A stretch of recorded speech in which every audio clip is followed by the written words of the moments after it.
دواءين طبيعيين اللذين هما الثوم والليمون.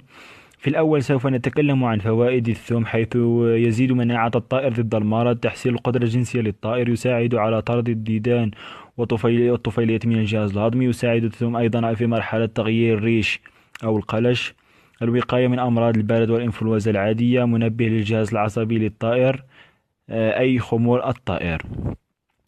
ويحتوي عند إضافته مع الليمون على كمية من الفيتامينات المهمة للطائر، بأخذ بالعين الاعتبار رخص سعره بالمقارنة بالمضادات الحيوية. كذلك يعتبر مقوي للجهاز العصبي للطائر. والآن سننتقل إلى فوائد الليمون. أثبتت دراسات أن الطائر الذي يتناول عصير الليمون لا يكون عرضة للحشرات بتاتا، نظرا لإفراز الطائر عن طريق الغدد مواد طاردة للحشرات. والآن سوف أترككم مع طريقة عمل خلطة الثوم بالليمون. أما طريقة تحضير الليمون فهي سهلة. نحتاج فقط إلى فص ثوم وليمونة، نقوم بتقطيعها إلى نصفين، نأخذ نصف واحد فقط.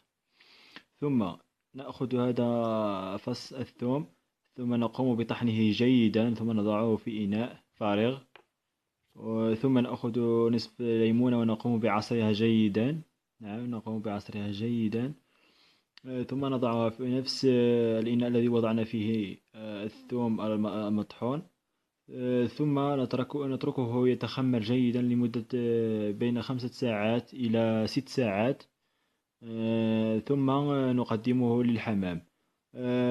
تنبيه: لا يمكن إعادة وضع هذا المحلول للحمام. تكون أخي الكريم قد استفدت من هذه الحلقة، وما عليك يا أخي الكريم سوى الضغط على سبسكرايب ولايك للفيديو وتعليق عن الأمور التي لم تعجبك في الفيديو. ونلتقي وإياكم في حلقة جديدة إن شاء الله مع موضوع جديد، ومع السلامة إن شاء الله.